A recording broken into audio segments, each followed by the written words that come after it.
Good morning everyone, welcome to news morning. उम्मीद करते हैं आप सब खैरियत से होंगे और गुज़िश्ता 2-3 रोज़ से समंदरी तूफ़ान बिपरजॉय को लेकर बहुत हुआ एंड कराए है। इस हवाले से जो अब समंदरी तूफ़ान जो है वो कराची के जनूब की जानिब गामज़न है और गुज़िश्ता रोज़ हमने देखा कि तूफ़ान के जो असरात जितने वस्त हमें नज़र आए, तेज़ आंधी तूफ़ान और बड़ा एक अजीब व गरीब सूरत हाल बनी हुई थी। गो के तमाम इदारे अपने अपने हिस्से का काम कर रहे हैं, NDMA भी मुतहरिक है। उसके अलावा कोर कमांडर कराची ने कल बदीन में जो है ना इजलास तलब किया है, जो जितने भी इकदाम किए गए हैं इस तूफ़ान के हवाले से उस पर इज़हार इत्मीनान किया है। लेकिन अभी भी मेरा ख्याल है बहुत से ऐसे चैलेंजेस हैं जो तमाम इदारों को मिलकर ही उनको फेस करना होगा, उनसे निपटना होगा। सबसे बड़ी चीज़ ऑलमोस्ट 90,000 लोगों का इनखला होना है और उनको फिर सेटल डाउन करना। जो आर्जी कैंप्स हैं, अभी तो गर्मियों की छुट्टियां हैं तो जो सरकारी स्कूल्स हैं पास में वहाँ पर इन लोगों को ठहराया जा रहा है। लेकिन बहुत ही मुश्किल, अल्लाह ताला खैर खैरियत से ये काम ये वक्त गुजार दे। जितनी तेज़ हवाएं इस वक्त कराची, ठट्ठा, बदीन और सजावल जिसे कहा जा रहा है कि सबसे ज़्यादा मुतासर होगा, मतलब ये पूरी जो पट्टी है ना जो साहिल के साथ साथ है वो, और दूसरा ये कि बारिशें, एक तो तूफ़ान आएगा, दूसरा कि इस तूफ़ान के बाद जो शदीद बारिशें होंगी ना कराची के अंदर, क्योंकि नकासी आपका मसला तो वहाँ पर ऑलरेडी बहुत ज़्यादा रहता है। उस बारिशों में मखतूम इमारतों में से भी लोगों को निकालना, उन्हें रेस्क्यू करना, फिर जो पानी है पानी का निकासी का काम करना, तो ये तमाम काम करना बहुत मुश्किल है। इसके अलावा ये सारी चीज़ें अपनी जगह, अगर आप तमाम तर इंतजामात कर भी लें लेकिन अवामी ताउन के बगैर कुछ भी चीज़ मुमकिन नहीं है। जब लोगों को कहा जाता है कि आप जो मखदूश इमारत हैं वहाँ से आप उनको खाली कर दें, तो आपका काम है उनको खाली करना। फिर इस हवाले से बहुत सी हिदायत भी जारी की गई हैं कि आप गैर ज़रूरी घरों से बाहर ना निकलें। आप जो अपनी गाड़ियाँ हैं उनमें फ्यूल जो है, फ्यूल टैंक्स वो उनको फिल करवा के रखें। इसके अलावा सामान जो है वो अपने पास इतना रखें कि अगर 2-3 दिन आप घर में रह सकते हैं तो आपका गुजारा हो सके। ये वो तमाम तर प्रिकॉशनरी मेजर्स हैं जो आवाम को अपनाने होंगे, तभी इस आफत से निपटा जा सकता है। वरना खुदा न खास्ता खाकी में बंधन मज़ीद ख़दशा है कि अगर हमने ज़रा लापरवाही की तो हम अपनी तो जानों के ज़िया का बाइस बनेंगे ही, तो आपकी ये जो गफलत है, ये जो हमारी लापरवाही है, ये हमारे प्यारों के लिए भी ख़तरे का बाइस बन सकती है। कल जब हम ये ट्रांसमिशन कर रहे थे तो आपको याद होगा एडमिनिस्ट्रेटर कराची हमारे साथ मौजूद थे और उन्होंने कहा, रिक्वेस्ट की थी, उन्होंने कहा था ये कोई आवाम के लिए ये कोई पब्लिसिटी का स्टंट करने की इस वक्त कोई ज़रूरत नहीं है। जब आपको बार बार कहा जा रहा है कि आप घरों में रहिए, घरों से बाहर ना निकलें, गैर ज़रूरी मत बाहर निकलें, तो आपको बाहर साहिल के करीब आने की या देखने की कि बाहर की क्या सूरत हाल है, आपको बिल्कुल कोई ज़रूरत नहीं है। आप घर में रहिए, महफूज रहिए, अपनी जान बचाइए और हमें हमारा काम करने दीजिए। हमारा काम है कि आप लोगों को रेस्क्यू करना और प्रिकॉशनरी मेजर्स जो है वो पहले ऑलरेडी लेकर रखना ताकि मसला ना हो। लेकिन जो मछेरे जहाँ पर उनकी रिहाइश का है वो सारे वहाँ पर रहते हैं, ये तमाम जो हैदरी का इलाका है वो तमाम इलाके, इनके लिए वहाँ पर रहना, उन लोगों को निकालना और आवाम के ताउन के बगैर तो ये बिल्कुल मुमकिन नहीं है। तो आवाम को इस चीज़ को अंडरस्टैंड करने की ज़रूरत है कि इतनी तेज़ हवाओं के साथ फिर इतनी तेज़ बारिश होगी और फिर ये जो समुद्री तूफ़ान है, इस सब को फेस करना, ये क्योंकि कुदरती आफत का मुकाबला इंसान किसी सूरत नहीं कर सकता। एट दी एंड इवेंचुअली आपको सरेंडर करना होता है, लेकिन और उसके साथ साथ आपको उस पर एहतियाती तदाबीर अपनाना बहुत लाजमी है, अपनी जिम्मेदारी अदा करना बहुत ज़रूरी है। इसी तमाम तर सूरत हाल पर बात करेंगे, हमारे नुमाइंदे रजब अली हमारे साथ मौजूद हैं। रजब, बताइएगा आज आप इस वक्त किस मकाम पर मौजूद हैं, सूरत हाल क्या देख रहे हैं बिपरजॉय के हवाले से? साहिल समंदर पर समंदर के तेवर कैसे हैं, कैसा मिजाज है आज समंदर का? जैसा कि पेपर जो है जिस तरह से करीब आता जा रहा है समंदर में, जो कि शदीद किस्म का तूफान है और जो कम होने का नाम नहीं ले रहा है, उसी तरह से देखा जा रहा है कि जिस तरह वो करीब आ रहा है उसी तरीके से जो है वो मामलात और जो है वो माहौलियात में भी जो है वो तब्दीली आ रही है। इस वक्त जो समंदर दिखने में आ रहा है ऐसा लग रहा है जैसे कि वो समंदर बिफरा हुआ है। और अगर मेरे अकब में जो है वो हमारे नाज़रीन को हमारे कैमरामैन मोहिउद्दीन दिखाएंगे कि इस वक्त भी जो है वो समंदर में ऐसा लग रहा है कि 2 से 3 मीटर बुलंद जो है वो लहरें उठ रही हैं। जैसा कि देख सकते हैं कि किस तरीके से, जैसे वैसे भी जो है वो जून जुलाई में हाई टाइड होता है, ताहम उसके साथ जो बहर अरब में तूफ़ान है उसने इसकी शिद्दत में मज़ीद इजाफा कर दिया है। और इस वक्त जो है वो साहिल समंदर पे अगर मजमूई तौर पर सूरत हाल की बात की जाए तो आवाम तो मौजूद नहीं है, चूंकि रास्ते भी सारे बंद किए गए हैं और शहर में जो जैसे कि गुज़िश्ता रोज से रजब, गर्द आप आलूद हमारे तेज साथ रहिएगा, आपसे तफसीलन इसका अहवाल जानेंगे। इस वक्त चीफ मेट्रोलॉजिस्ट सरदार सरफराज साहब भी हमारे साथ मौजूद हैं। बहुत शुक्रिया सरदार साहब आपके वक्त का। सर बताइएगा, अब तक आज के लम्हे मौजूद तक क्या सूरत हाल देख रहे हैं बिपरजॉय की? कितना इस वक्त भी खदशा मौजूद है और कितना अंदेशा है कि ये तूफ़ान हिट कर सकता है कराची को बुरे तरीके से, और किन किन एरियाज़ में ज़्यादा खदशा मौजूद है?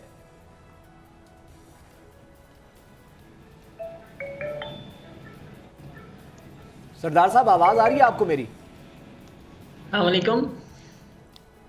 जी वालेकुम अस्सलाम। सरदार साहब ये बताइएगा, अगर आप मुझे सुन पा रहे हैं, सरदार सरफराज साहब से हम राब्ता करेंगे और इस वक्त जो खदशा है और जो रजब की तरफ चलते हैं, बातें की जा रही हैं, रजब से ही जान लेते हैं। रजब बताइएगा, साहिल समंदर पर आप मौजूद हैं, क्या सूरत हाल देख रहे हैं? और फर्स्ट ऑफ ऑल रजब, पहले तो वेल डन, आप बाहर खड़े होकर इस तरह से रिपोर्टिंग कर रहे हैं, तो आपका ये जज्बा भी, और जाहिर है आपने अपडेट करना है लोगों को, तो आप भी प्लीज़ प्रिकॉशनरी मेजर्स लीजिए, और वेल डन जिस तरह से आप बाहर आउटडोर रिपोर्टिंग कर रहे हैं।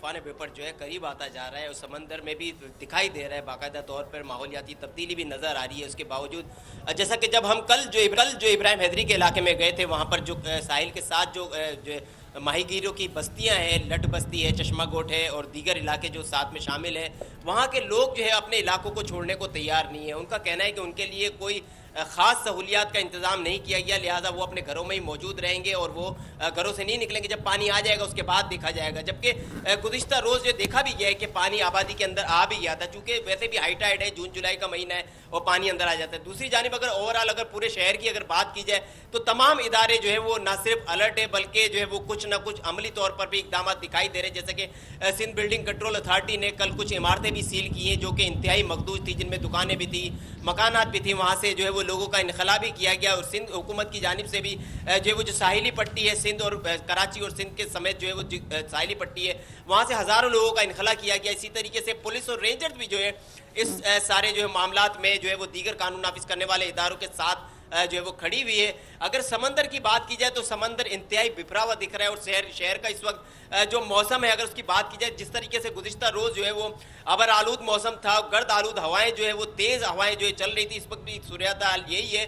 जबकि वक्फे से बूंदाबांदी का सिलसिला भी जारी है और मौसम कुछ इस तरह का दिख रहा है कि जैसे किसी वक्त भी जो है वो बरसात टूट कर बरस सकती है, यानी तेज़ बारिश का इम्कान दे रहा है। जबकि महकमा मौसमियात ने भी इस हवाले से पेशगोई की थी कि 14 से 17 के दरमियान जब ये तूफ़ान इंतहाई करीब से जब गुजरने लगेगा तो जो है वो तेज़ गरज चमक के साथ, तेज़ हवाओं के साथ, गर्द आलूद हवाओं के साथ जो है वो आंधी के साथ शदीद किस्म की बारिशों का भी इम्कान है। रजब ये बताइएगा कि से अवाम को भी हेल्थ सेंटर्स क्या कायम किए गए हैं, एक हेल्पलाइन भी कायम की गई थी गवर्नमेंट ऑफ सिंध की जानिब से, प्लीज़ उस हवाले से भी अपडेट कीजिए हमारे नाज़रीन को।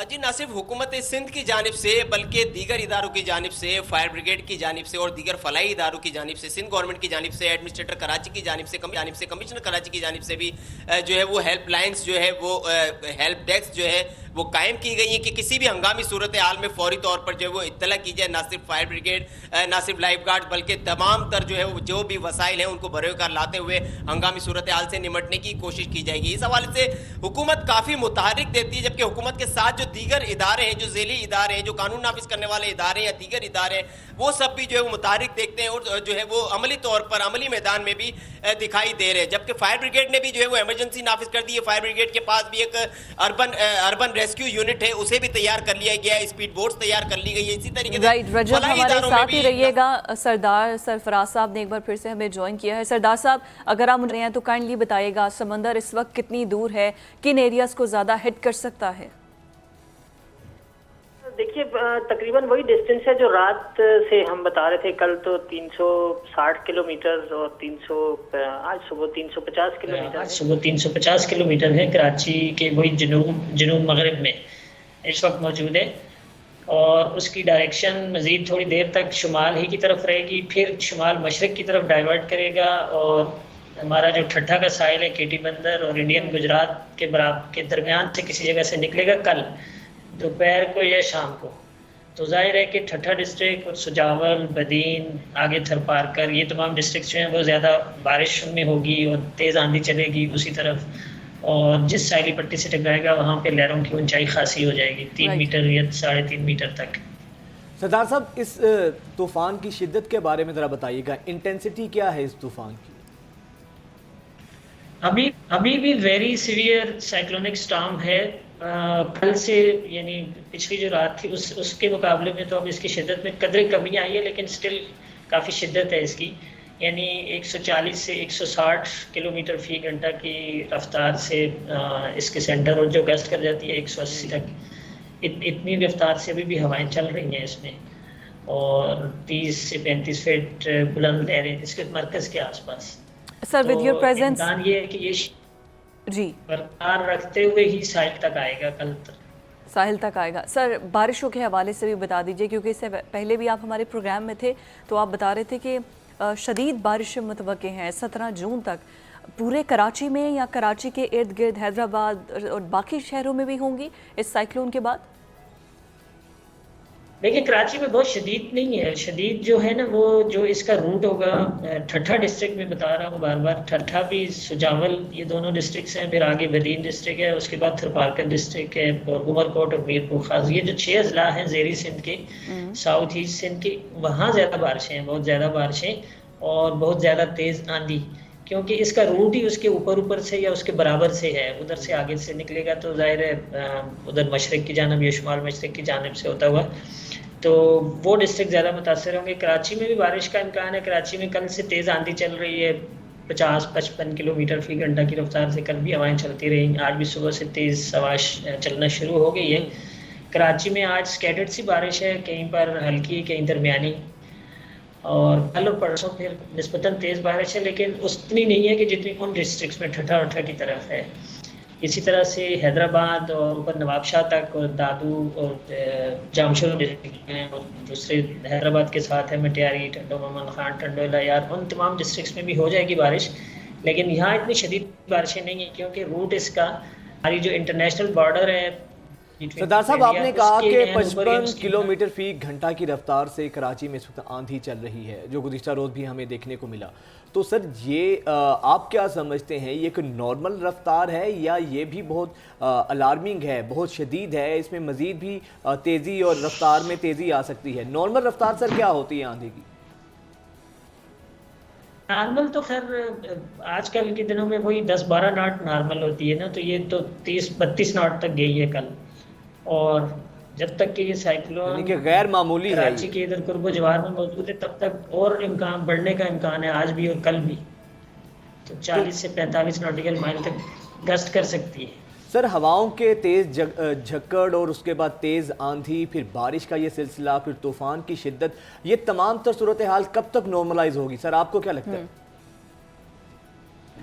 یہ جو انٹیریئر سندھ کے ڈسٹرکٹس ہیں نا وہاں پر تو 17 تاریخ تک چلے گا یہ سلسلہ، کراچی میں اور یہ جو دوسرے ڈسٹرکٹس ہیں اوپر سینٹرل ڈسٹرکٹ سندھ کے، حیدرآباد اور اس سے اوپر یہ جو دوسرے اضلاع ہیں یہاں پر تو 16 تک زیادہ امکان ہے، یعنی 2 دن، اور آج 14 ہے، اگلے جو 2 دن ہیں اس تک، لیکن دوسرے جو ایسٹرن ڈسٹرکٹس ہیں، south eastern district, Sajawal, Thatta اور آگے بدین، تھرپارکر وغیرہ، وہاں 17 تک اسی طرح بارشیں چلتی رہیں گی، کبھی درمیانی، کبھی تیز، کبھی بہت موسلادھار، اور ساتھ میں تیز ہوائیں بھی۔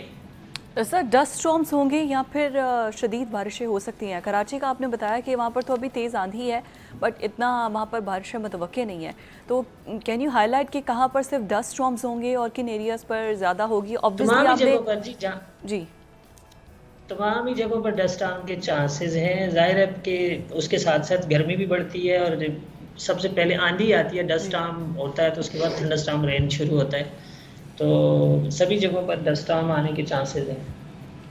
سر کل بھارت کے جو گجرات کا علاقہ ہے وہاں سے تو کل طوفان ٹکرایا ہے، تو وہاں پر اس کی انٹینسٹی کیا تھی؟ ٹکرایا کہیں نہیں ہے ابھی تک، یہ ایسے ہی کہیں پانی چڑھ جاتا ہے تو لوگ کہتے ہیں طوفان ٹکرا گیا۔ اچھا، ابھی ٹکرایا نہیں ہے؟ وہ اس کی جو آؤٹر موسٹ پیریفیری ہوتی ہے اس کا کچھ نہ کچھ انفلوئنس پہنچتا ہے یا اثر ہوتا ہے، کچھ وہاں کی لوکل ڈیولپمنٹ ہو جاتی ہے تو اس کے باعث ابھی تو ان کے ساحل سے بھی دور ہے 300 350 کلومیٹر، بالکل جتنا ہم سے دور ہے اتنا ہی تقریباً ان کے ساحل سے بھی دور ہے. رائٹ. لاسٹلی سر یہ بتا دیجیے، اب اگر یہ ہمارے ساحل کے ساتھ ٹکراتا ہے، ساحلی پٹی کے ساتھ، تو کتنے فٹ اونچی لہریں متوقع ہم کر سکتے ہیں کہ اتنے فٹ اونچی لہریں ہوں گی؟ دیکھیے 10 سے 12 فٹ جا سکتی ہے اونچی لہر اس پٹی پہ جہاں کے قریب سے گزرے گا. ٹھٹھا کی جو ساحلیش ہے وہ ہے آبادی کٹی بندر، اور اس سے ملے کا جو دوسرے علاقے ہیں، شاہ بندر ہے، جاتی ہے، کھارو چھان ہے، تو ان علاقوں میں اتنی لہر بلند ہو سکتی ہے 10 سے 12 فٹ، اور سمندر کا پانی اندر آ سکتا ہے. ظاہر ہے کہ پورے سمندر میں رفنس بہت بڑھ جاتی ہے سائیکلون جب اس سے گزر رہا ہوتا ہے، تو اس کی وجہ سے رفنس بڑھنے کی وجہ سے پھر اتنی لہر اوپر اٹھ سکتی ہے. ٹھیک ہے، طوفان کی شدت میں کمی تو آئی ہے لیکن خدشہ اور خطرہ تاحال موجود ہے. بہت شکریہ سردار سرفراز صاحب، آپ نے اس بارے ہمیں اپڈیٹ کیا.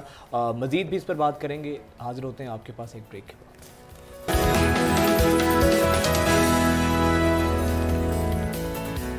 ایک دفعہ پھر سے بات کریں گے بیپر جوائے طوفان کی، جس کے بارے میں یہ خدشہ ہے کہ ابھی بھی اس طوفان کی شدت میں گو کہ کچھ کمی آئی ہے لیکن خدشہ اور خطرہ موجود ہے. ہمارے نمائندے رجب علی ہمارے ساتھ موجود ہیں، اس کے ساتھ عتیق الرحمان کھتری جو کہ سجاول میں موجود ہیں. ان سے وہاں کی سچویشن جانتے ہیں کیونکہ کہا جا رہا ہے کہ وہاں پر زیادہ خطرات موجود ہیں اس طوفان کے.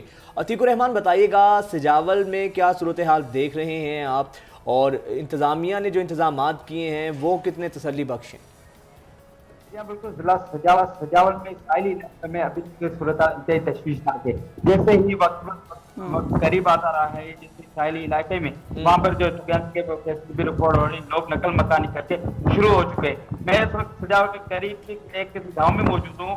وہاں پر تقریباً لوگ جو نقل مکانی کر کے پورا جو گاؤں ہے وہ ابھی خالی ہو چکا ہے. لوگوں نے نقل مکانی کر کے اب مویشی جو تھی وہ بھی نکالنا شروع کر دی ہے. یہاں پہ لوگوں کا یہ کہنا ہے کہ اگر یہ طوفان آ گیا تو ہمیں نکلنا بہت مشکل ہوگا. ابھی جو اطلاعات کے مطابق جو یہاں کے وکیل تھے ان سے ہماری بات ہوئی تو انہوں نے بتایا کہ اب تک یہ 1999 میں یہاں پر ایک طوفان آیا تھا جس کی وجہ سے تقریباً 150 سے زائد لوگ جاں بحق ہو چکے تھے، کئی لاکھوں کا نقصان بھی ہوا تھا.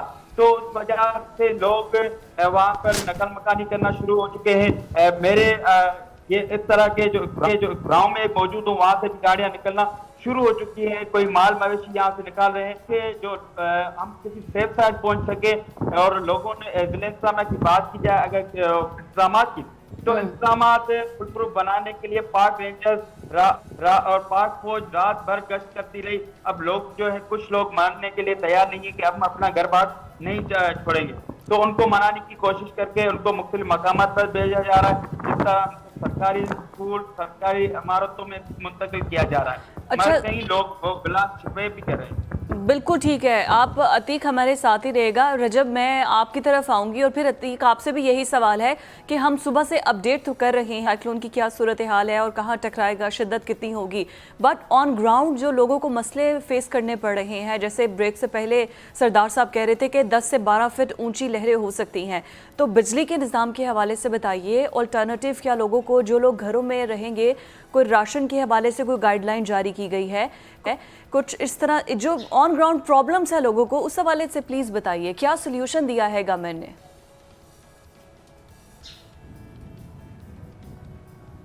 رجب جی حکومت نے آگاہی مہم تو اس حوالے سے چلائی ہوئی ہے، چونکہ جو ہے وہ شدید قسم کا طوفان ہے، اس کی وجہ سے جو ہے وہ لوگوں کو گھروں سے باہر نکلنے کے لیے بھی جو ہے وہ حکومت نے جو ہے پابند کیا ہے کہ جب بہت ہی زیادہ ضرورت محسوس ہو تو گھروں سے نکلے جائے. چونکہ اس وقت جو ہے وہ ہوا بہت تیز چل رہی ہے، جیسا کہ کل بھی شہر میں دیکھا گیا کہ جناح برج پہ جو ہے بجلی کا ایک کھمبا گر گیا. لہٰذا جو قدیم درخت ہیں یا بوسیدہ درخت ہیں یا بوسیدہ عمارتیں ہیں ان سے لوگ دور رہیں، ان کے قریب نہ جائیں، اور جو ہے اپنی گاڑیوں کی، اپنے بچوں کی، اپنے لوگوں کی بھی حفاظت کی جائے. جیسا کہ ہم اپنے ناظرین کو بتا رہے تھے، میں ساحل سمندر کی بات کر رہا تھا کہ ساحل پہ ہمارے کیمرہ مین محی الدین ہمیں ناظرین کو بتائیں گے کہ یہ جس مقام سے لہریں اٹھتی ہوئی دکھائی دے رہی ہے، عموماً جو عام سمندر ہوا کرتا تھا وہ ساحل سے جو ہے وہ 300 سے 400 میٹر کے فاصلے پر جو ہے وہ سمندر بہتا تھا. تاہم اس سائیکلون کی، اس طوفان کی شدت کی وجہ سے آپ دیکھ سکتے ہیں کہ اس وقت جو ہے وہ 100 میٹر کا بھی فاصلہ نہیں رہا ہے، یعنی سمندر اس قدر بکھرا ہوا ہے کہ اتنا قریب करीब आ चुका है और कभी इम्कान है अल्लाह न करे कि ये जो है वो बिल्कुल साहिल के साथ इस वक्त जो है वो समंदर की लहरें जो है वो काफ़ी करीब आ चुकी हैं और काफ़ी कभी इम्कान है कि ये समंदर जो है वो बिपर कर जब ये तूफ़ान जो है वो काफ़ी हद तक जब करीब आ जाएगा या गुजरने लगेगा जो है वो शहर के अतराफ से यानी कराची की साहिली पट्टी के साथ, तो ये पानी जो है वो बाहर भी आ सकता है। लिहाजा इसी चीज़ को मद्देनजर रखते हुए DHA अथॉरिटी ने भी जो है वो इस हवाले से अलर्ट जारी किया है और साहिल समंदर के साथ जो डिफेंस के इलाके हैं उनमें भी रिहायशियों को जो है वो इस हवाले से आगाह किया गया है कि वो जो है वो कोशिश करें कि अपने घरों को छोड़कर जो है वो महफूज मुकामात पर मुंतकिल हो जाए। समंदर इस कदर बिफरा हुआ है और तेज़ हवाएं काफ़ी जो है वो चल रही हैं, हुकूमत की जानिब से भी जो है वो कोशिश की जा रही है, लेकिन आवाम के ताउन के बगैर जो है वो हुकूमत को किसी किस्म की कामयाबी हासिल नहीं हो सकती। लिहाजा आवाम को भी चाहिए कि खुद से भी एहतियात करें और बारिश और तेज़ हवा की सूरत में जो है वो एहतियाती तदाबीर पर अमल किया जाए। जी अच्छा रजब, ये बताइएगा कि ये भी अहकाम जारी किए गए थे कि चूँकि आप तो कराची में मौजूद हैं कि जो बिल बोर्ड्स हैं, जो मखदूश इमारत हैं, उनको बिल बोर्ड्स को हटाया जाएगा, जो ऐसी इमारतें हैं उनको खाली कराया जाएगा। इन अहकामात पर किस हद तक शहरी और हुकूमत अमल दरामद करती हुई नज़र आ रही है आपको? जैसे वैसे अहकामात तो 4 दिन पहले से दिए गए थे, लेकिन 2 दिन पहले देखा जा रहा था कि इस पर संजीदगी से अमल भी शुरू कर दिया गया है। ख़ासतौर पर ज़िला जुनूबी और ज़िला वस्ती में जो है वो देखा गया कि सिंध बिल्डिंग कंट्रोल अथॉरिटी ने मुतल्लिका इदारों के हमरा मिलकर जो है वो ना सिर्फ वो इमारतें जो कि इंतहाई मखदूश करार दी गई थी उनको खाली कराया गया, दुकानें खाली कराई गई, उसको बाद सील कर दिया गया कि जब तक ये तूफ़ान जो है वो टल नहीं जाता उस वक्त तक ये तमाम इमारतें और दुकानें जो है वो सील रहेंगी। जबकि बिल बोर्ड्स की जो बात करते हैं तो 3 दिन कबल जो मुहिम जो है शुरू की गई थी कि देव हैकल जो बिल बोर्ड से उन्हें जो है वो उतारा जाएगा, उस पर भी जो है वो काम जारी है और शहर से जो भारी भरकम जो बिल बोर्ड से उनको जो है वो उतारा गया और काफ़ी हद तक जो है वो बिल बोर्ड जो है वो उतार दिए गए। अब इक्का दुक्का मुकामात पर बिल बोर्ड है जिन्हें उन्हें भी उतारने का काम जारी है, चूँकि जो हवा जो है वो काफ़ी तेज़ है तो इसलिए जो है वो परेशानी और मुश्किलात का सामना है बिल बोर्ड उतारने के लिए भी। जी बिल्कुल ठीक है रजब, बहुत शुक्रिया आपका, और अतीकुर रहमान खत्री हमारे साथ मौजूद थे, आप दोनों का बहुत शुक्रिया। But still the situation is कि एक साइक्लोन ने तो तबाही मचानी ही है, उसके बाद हैवी रेन होगा, रेनफॉल की वजह से भी मसले मसाइल होंगे, और फिर उसके बाद जो डस्ट स्टॉर्म वगैरह कहा जा रहा है कि शदीद तेज़ रफ्तार में हवाएं चल रही हैं, आंधी आ रही है, उससे भी लोगों को मुश्किलात होगा। बट गवर्नेंस लेवल पर जब कराची के अंदर लोग पानी पीने के लिए ख़रीदते हैं तो वहाँ पर लोगों को मसला आएगा कि बाहर जब सब दफ़ा 144 के तहत सब कुछ बंद होगा तो फिर किस तरह से ये मसले हल होंगे। और फिर इलेक्ट्रिसिटी सबसे बड़ा इशू होगा कि तेज़ हवाओं में अब जाहिर है जैसे बताया रजब ने कि खंभे वगैरह गिरे हैं तो फिर उसका मुतबादिल क्या होगा, और फिर फूड आइटम्स कौन सी ऐसी चीज़ें हैं, कौन सी ऐसी शॉप्स हैं जो कि खुली रह सकती हैं अगर लोगों को ज़रूरत पड़ती है देने के लिए, और मेडिकल टीम रेस्क्यू यूनिट जो है वो फौरी तौर पर स्टैंड बाय रहना चाहिए, स्पेशली उन स्कूल्स के पास या उन खैमा बस्तियों के पास जहां पर इन सबको आबाद किया जाएगा। अच्छा, इन मुश्किल हालात में आइडियल सिचुएशन तो नहीं होती, आपको कहीं ना कहीं सेक्रीफाइस करना होता है। अगर आपने अपनी डिसलोकेट होना है, अपनी जगह को माइग्रेट करके कहीं और जाना है, आपको वहाँ पर घर जैसा माहौल तो मिलेगा नहीं और ना ही आइडियल सिचुएशन होती है। लेकिन इन गैर मामूली हालात में आपको अगर थोड़ी सी आप लापरवाही ना करें, एहतियात बरतें, तो ये जो तूफ़ान है इसकी शिद्दत कम हो सकती है। सबसे पहले अपनी जानें बचाना जो है ना, ये हुकूमत की भी ज़िम्मेदारी है और आपकी भी ज़िम्मेदारी है। हम इस हवाले से मज़ीद भी आपको अपडेट करते रहेंगे, लेकिन अभी हमें ब्रेक लेनी है। हाज़िर होते हैं ब्रेक के बाद।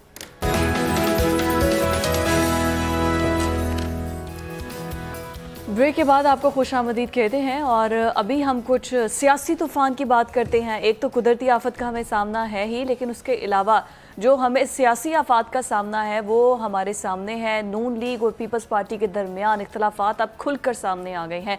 पहले तो सिर्फ चहमगोइयाँ थी और खदशात थे और दोनों तरफ से डिनाल का सिलसिला जारी था। पार्टी नहीं, JUIF जो है उसके भी इख्तिलाफात खुलकर सामने हैं। तो मौलाना KPK को लेकर खास तौर पे मौलाना साहब ने तो ऑलरेडी जो है परसों की स्टेटमेंट भी उनकी बड़ी अलार्मिंग थी, जब उन्होंने कहा था कि जो इंतखाबात है वो आगे करने हैं या नहीं ये तो पार्लियामेंट का फैसला है। दूसरा उन्होंने कहा कि PDM के जो परचम के नीचे PDM इज़ नॉट अ इंतखाबी निशान, तो इंतखाबी निशान नहीं है, हर हल्के से अपना अपना उम्मीदवार होगा। और उसके बाद इनको मना भी किया गया कि गवर्नर KPK और इनकी जो टसल चल रही थी इस तरह बयानबाजी ना करें। मैं ये सोचता हूँ ये किस मैनिफेस्टो के साथ, किस उसके मंशूर के साथ एक दूसरे का मुकाबला करेंगे।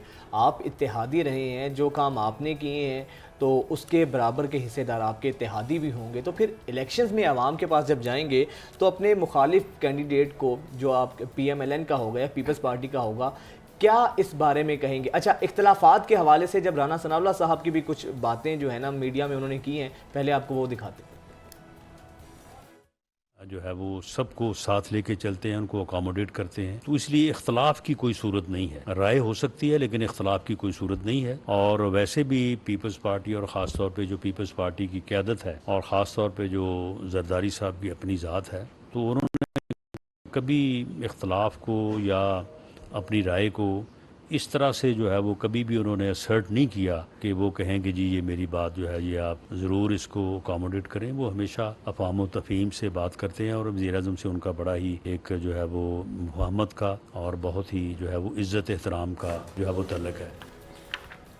تو یہ تھے رانا ثناء اللہ صاحب، انہوں نے تو اختلافات کی تردید کر دی اور پھر کہا ہے کہ بڑا عزت و احترام کا ہے، لیکن آئی پی پی سے متعلق جو پیپلز پارٹی ہے اس کو ریزرویشنز تو تھے۔ زرداری صاحب ابھی تو 2 ہفتے کے لیے دبئی چلے گئے ہیں، جہانگیر ترین صاحب لندن چلے گئے ہیں، نواز شریف سے ملاقات ہوگی اس کے بعد جب واپس آئیں گے۔ اچھا، انٹرسٹنگ بات یہ تھی کہ ابھی یہ جماعت جو نئی نویلی ایک دلہن کی طرح استحکام پاکستان پارٹی سامنے آئی ہے، وہ ابھی سے ٹوٹ پھوٹ کا شکار ہے۔ 2 لوگوں نے آلریڈی کہہ دیا ہے، ابھی سے جو پنچھی ہیں انہوں نے استحکام پاکستان سے پروازوں کا آغاز کر دیا ہے۔ اسی تمام تر سیاسی معاملات پر بات کرنے کے لیے سینئر تجزیہ کار لغاری صاحب ہمارے ساتھ موجود ہیں۔ بہت شکریہ لغاری صاحب، آپ کو خوش آمدید کہتے ہیں۔ لغاری صاحب، موسمی طوفان تو آئے گا چلا جائے گا، یہ جو 360 سال میں یہ جو سیاسی طوفان کا ہمیں سامنا رہتا ہے اور اب جو صورتحال چل رہی ہے، کیا کہیں گے سر اس تمام تر سیاسی سینیریو پر؟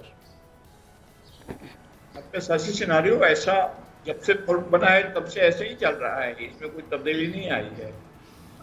ایک تو یہ ہے کہ پاکستان میں سیاستدانوں کا ایک مخصوص کردار ہے، اس سے علاوہ ان کا کوئی کردار نہیں ہے۔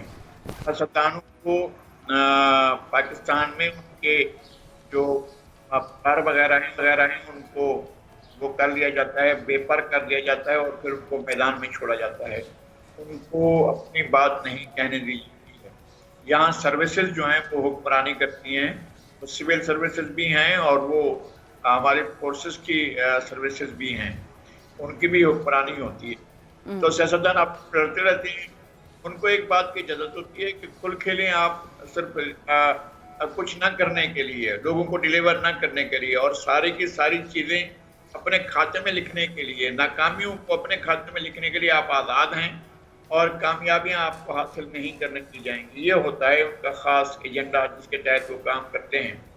اور اگر کرپشن کرنی ہو تو خوب دبا کر کریں، مزے سے کریں، کچھ نہیں ہوگا، کوئی بال بیگا نہیں کرے گا، اور اپنا آپ ایک وہ ہیرو کا آپ روپ اختیار کر لیں اور لوگ آپ کو نجات دہندہ سمجھنے لگیں گے، اور پھر لوگ مایوس ہو جائیں گے تو پھر کوئی اور راستہ دیکھ لیں گے۔ تو یہ ہوتا رہا ہے اب تک سیاست۔ بٹ سر، آپ کا تو ایک طویل تجربہ ہے، اتنی دیر سے آپ صحافت میں ہیں، بڑے قریب سے آپ نے ان حکمرانوں کو دیکھا ہے، پرکھا ہے۔ ابھی آنے والے ٹائم میں آپ کو لگتا ہے کہ chairman P T I minus ہوں گے، نواز شریف این ہوں گے، اور کچھ سیاسی منظرنامہ یہ پکچر پورٹرے کرے گا؟ مجھے نہیں معلوم ہے کہ پی ایم ایل این کے سربراہ جو ہیں وہ سیاست میں ان ہوں گے یا خود جہانگیر ترین ان ہوں گے۔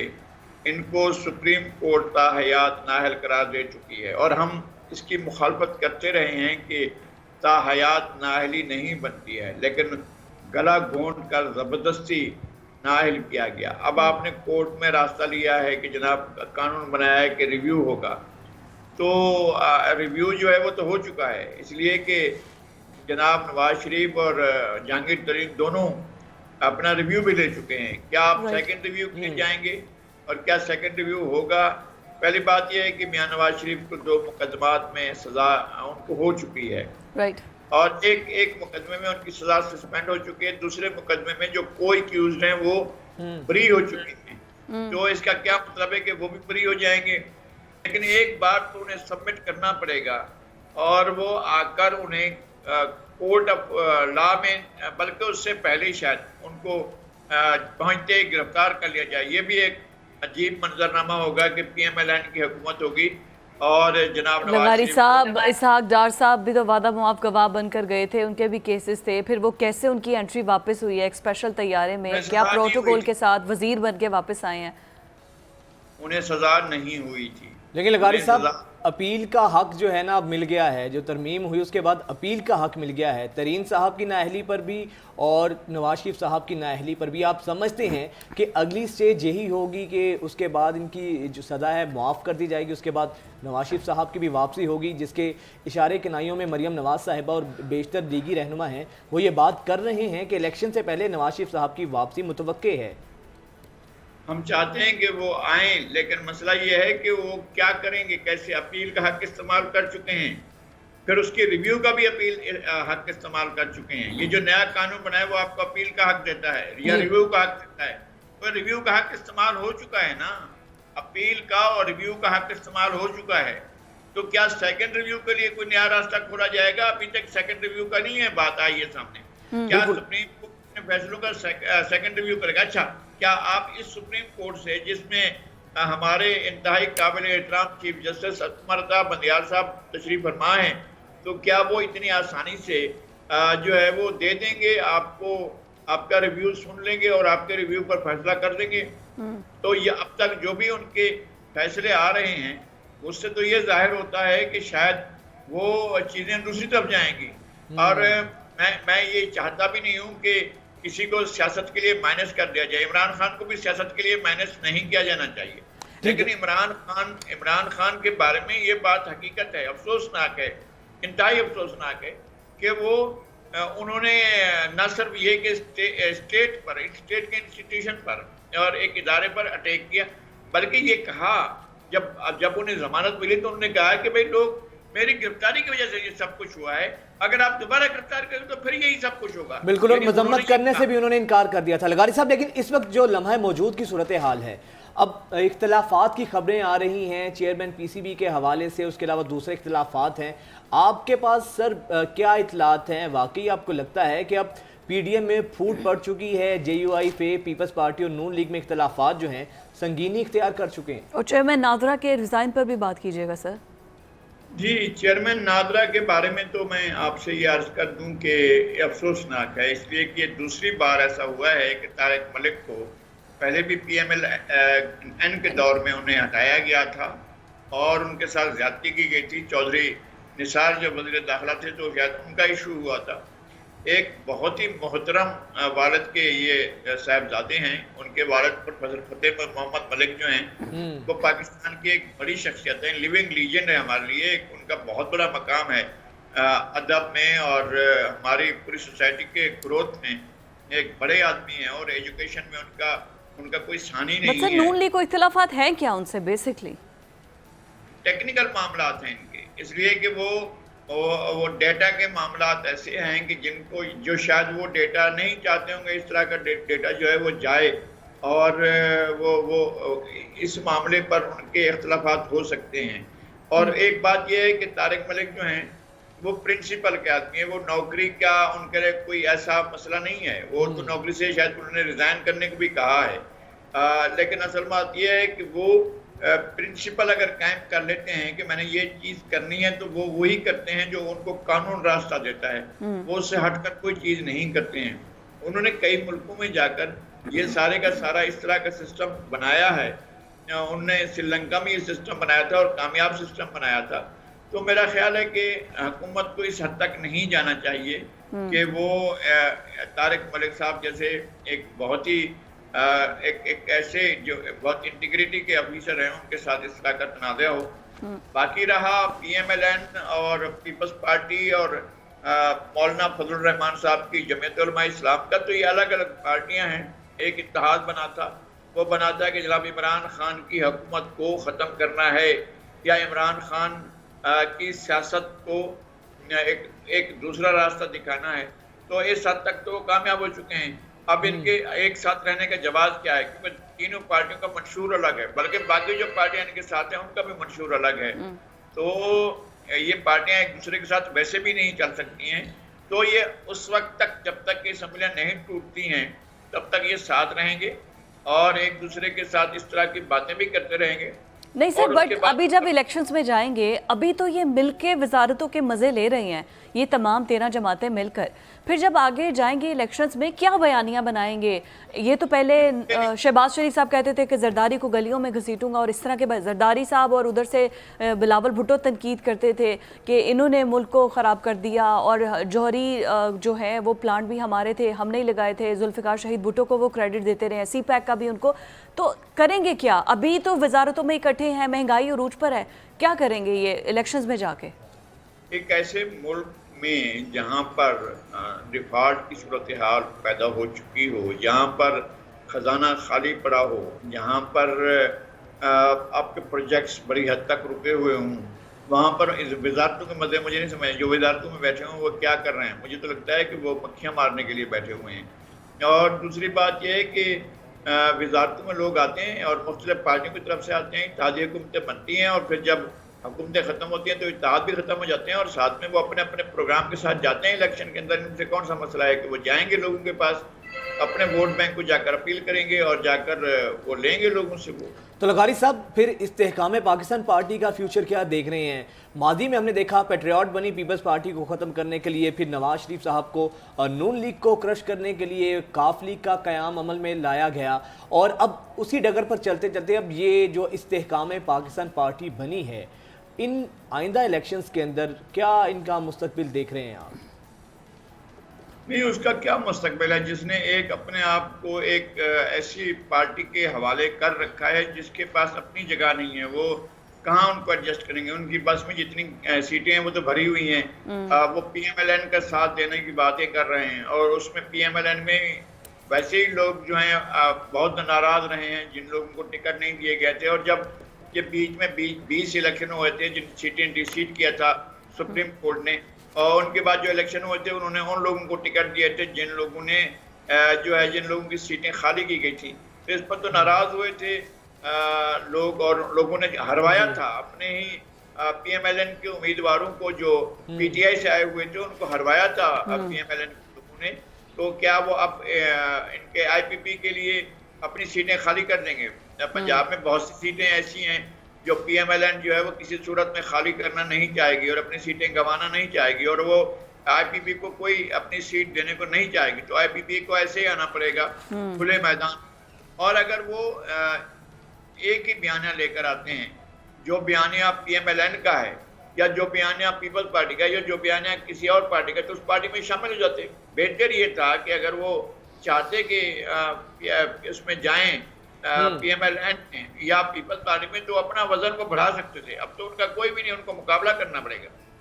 ठीक है, मुकाबला करना पड़ेगा। बहुत शुक्रिया नज़ीर लगारी साहब। नज़ीर लगारी साहब हमारे साथ मौजूद थे। उनका यही कहना है कि गो इस्तेहकाम पाकिस्तान पार्टी की जो बस की सीट्स हैं, नशिस्तें पूरी हो चुकी हैं, लेकिन इनका मुस्तकबिल कोई नहीं है। अब आइंदा आने वाले दिनों में जो सियासी मुबस्सिर हैं वो ये भी बात कह रहे हैं कि जो इस्तेहकाम पाकिस्तान पार्टी है ये नून लीग में जम भी हो सकती है। तो देखें अब लेट्स सी होता क्या है। हमें एक ब्रेक लेनी है, हाजिर होते हैं ब्रेक के बाद।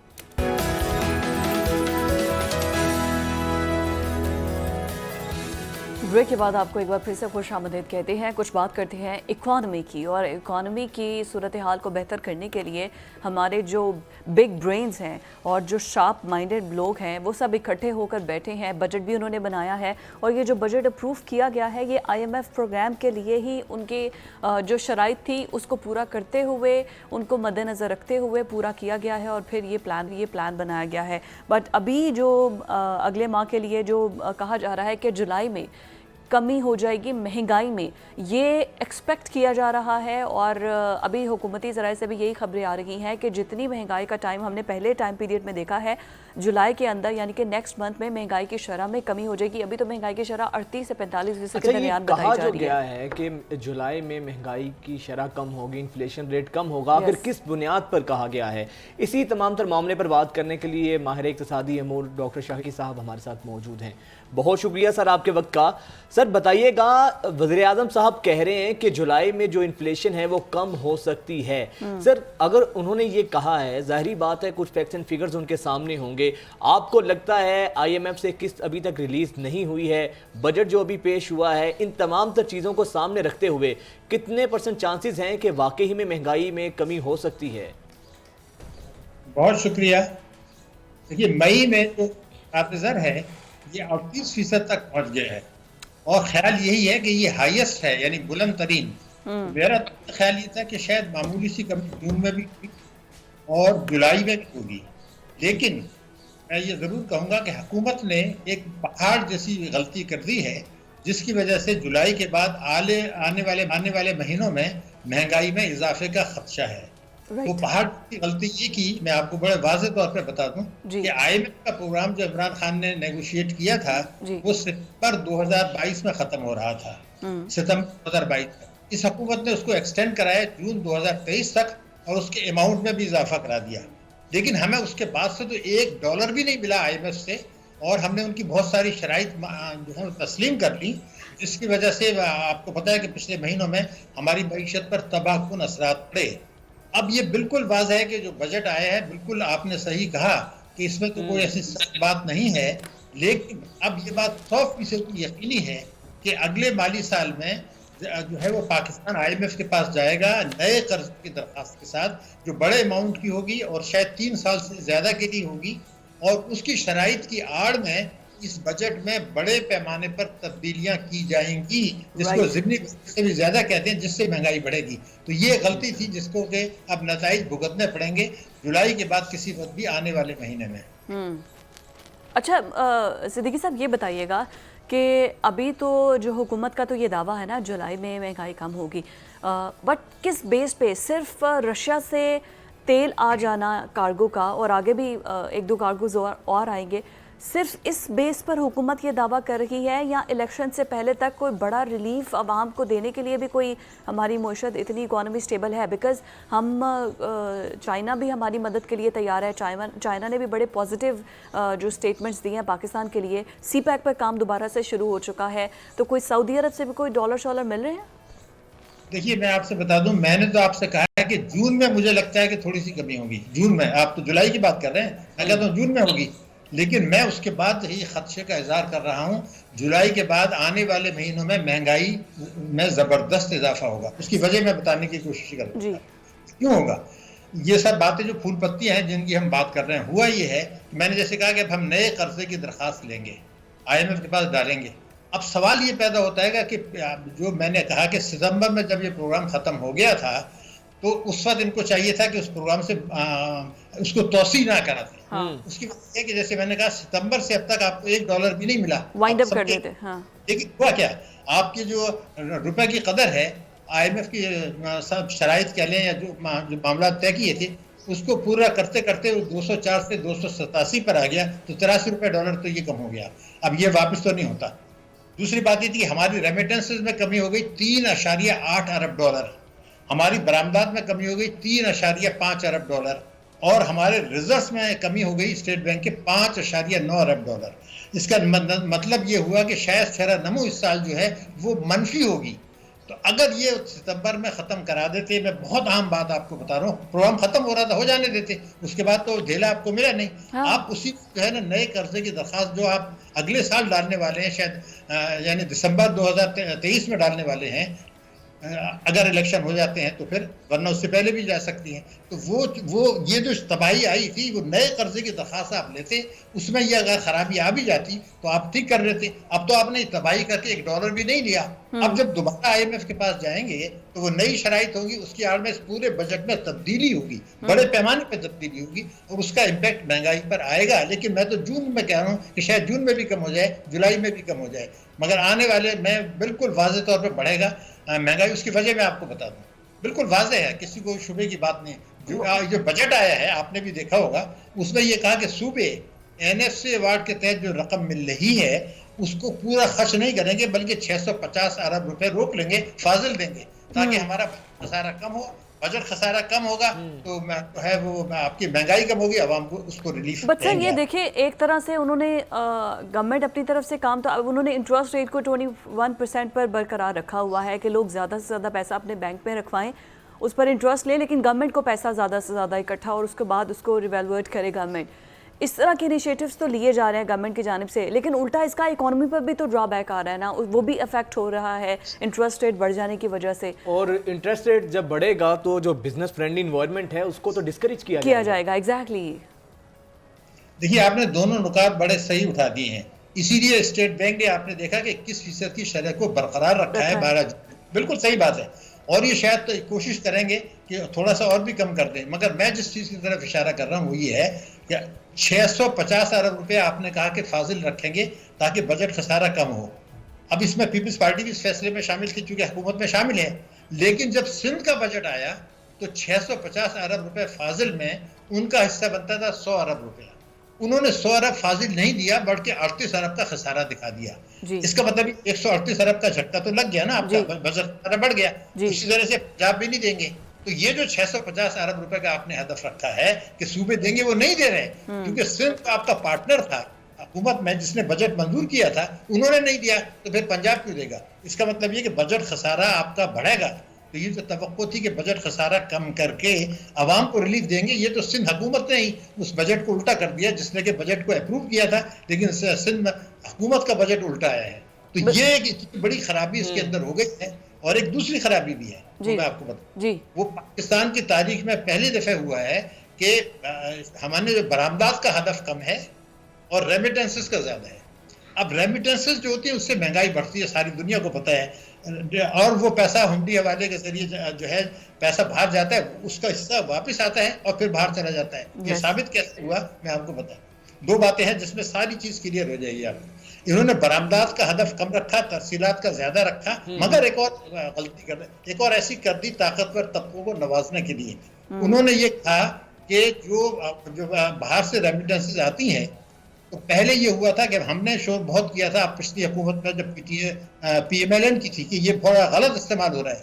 حکومت نے اس کو تسلیم کیا تھا پی ایم ایل نے, اور انہوں نے یہ کیا تھا کہ اچھا جی ٹھیک ہے 1 کروڑ سے اوپر کی جو ریمیٹنسز ہیں اس پر ہم تحقیقات کریں گے, اسٹیٹ بینک تحقیقات کرے گا. اور لیکن پی ٹی آئی نے بہت اچھا کام کیا, اس کو 50 لاکھ کر دیا تاکہ غلط ریمیٹنسز نہ آئیں. اب اچانک انہوں نے 50 لاکھ کو بڑھا کے 3 کروڑ کر دیا. اب یہ تو کم ہو رہا تھا نا, جب آپ 3 کروڑ کر دیا ہے آپ نے تو اس کا مطلب یہ ہے کہ ہنڈی حوالے کا کاروبار بڑھے گا, ایف اے ٹی ایف کو اعتراض ہوگا, فلائٹ آف کیپٹل ہوگا, اور ٹیکسوں میں نقصان ہوگا کئی ہزار ارب روپے. اور سر یہ اقدام تو ایمنیسٹی کے زمرے میں ہی ایک قسم کا آتا ہے نا, اگر اس طرح زمرے میں کیا مطلب ٹیکس ایمنیسٹی ہے, یہ تو بالکل ہے, ٹیکس ایمنیسٹی ہے, فائنینشیل این آر او ہے, ایف اے ٹی ایف اس پر اعتراض کرے گا. معیشت پر نقصان کیوں ہوگا میں آپ کو بتا دوں. ایف بی آر کے چیئرمین نے یہ کہا تھا کچھ عرصے پہلے کہ اگر یہ 111(4) کے تحت جو کچھ ہو رہا ہے اس سے ٹیکسوں میں 3000 ارب روپے کا نقصان ہو رہا ہے. تو پھر 900 ارب کا جو ٹارگٹ رکھا ہے وہ اچیو کیسے کریں گے؟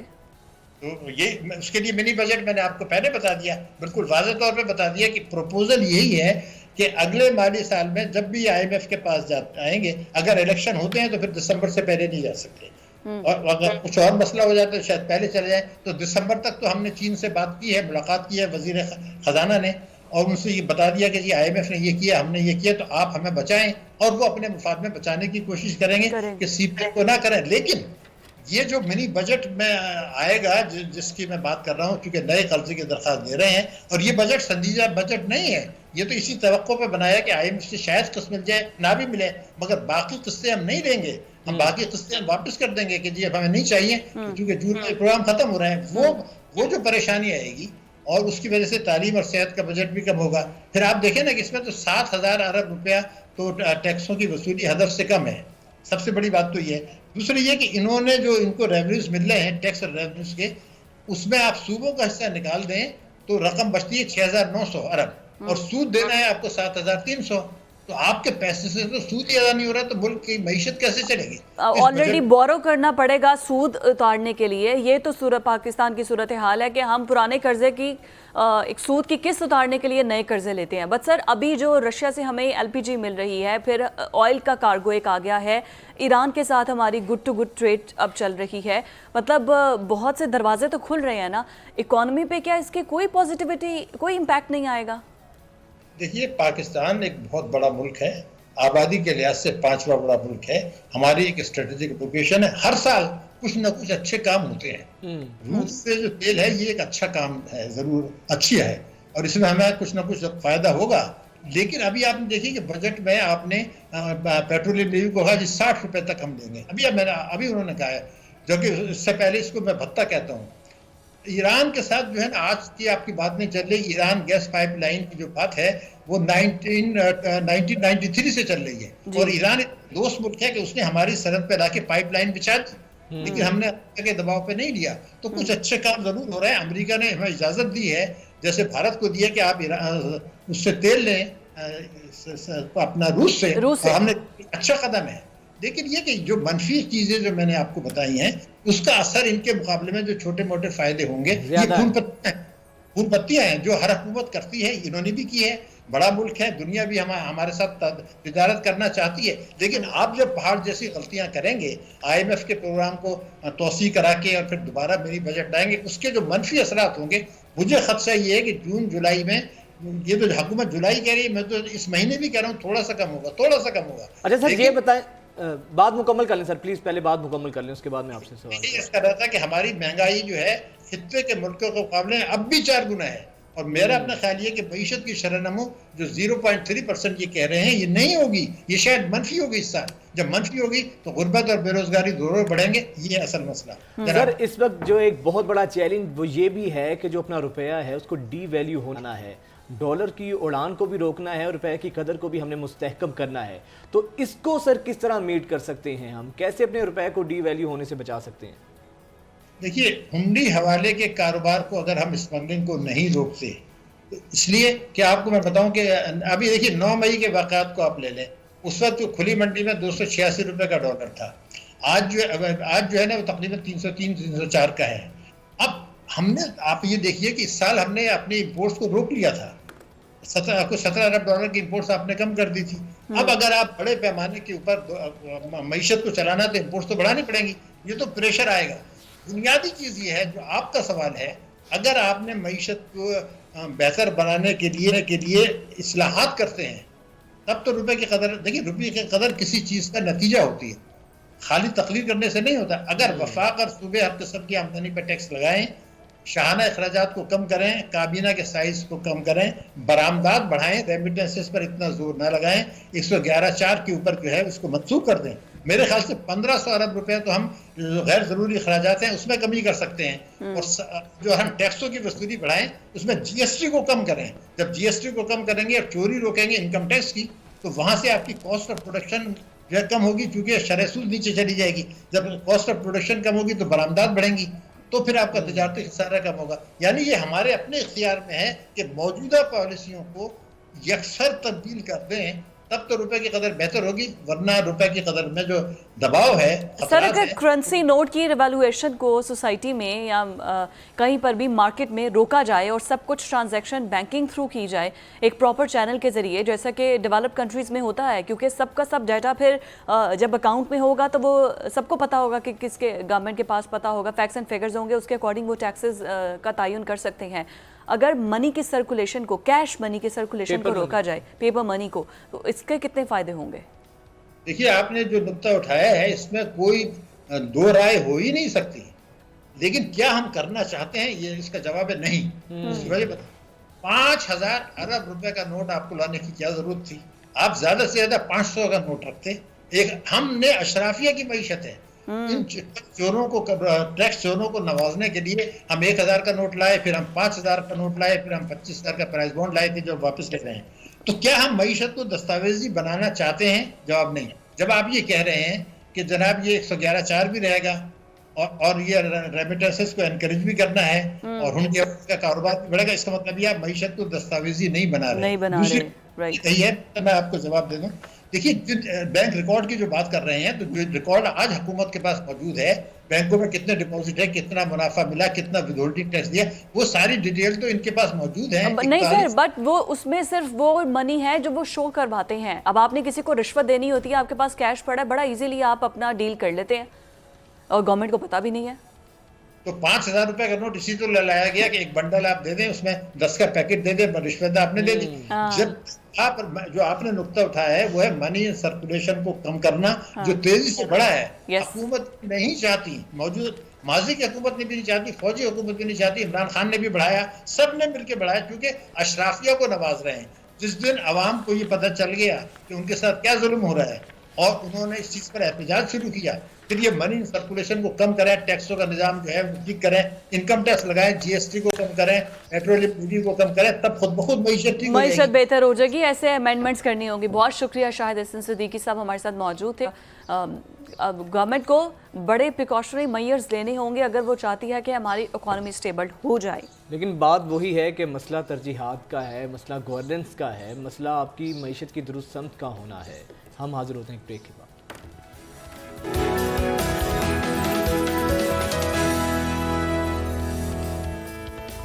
तो वेलकम बैक नाज़रीन, ब्रेक के बाद आपको खुशामदीद कहते हैं। और अभी बहुत ही एक इंटरेस्टिंग टॉपिक पर हम डिस्कशन करने जा रहे हैं। वो तमाम चीज़ें, वो तमाम तरीके जिसके ज़रिए आप अपने इलेक्ट्रिसिटी बिल को कम कर सकते हैं, क्योंकि इलेक्ट्रिसिटी गर्मियों के अंदर बिल तो बहुत ज़्यादा आते हैं, लेकिन हम बहुत सी ऐसी गैर ज़रूरी चीज़ें ऑन करके रखते हैं जिसकी वजह से हमारे जो बिल है उसमें इजाफा होता जाता है, क्योंकि वो यूनिट्स में इजाफा हो रहा है। तो ऐसे कौन से हालात हैं? इन हालात के अंदर इससे बेहतर कोई चीज़ नहीं है कि अगर आपको ये बताया जाए कि आपके घर में वो कौन से बरकी आलात हैं जिनकी सेविंग करके आप अपने बिजली के बिल को कम से कम, बिल्कुल तो ख़त्म नहीं कर सकते, लेकिन कम से कम उसको कम लाजमी एक खासा फ़र्क आपको नुमाया फ़र्क नज़र आएगा। वो क्या है प्रिकॉशनरी मेजर्स? पहले तो हम आपको वो दिखाते हैं।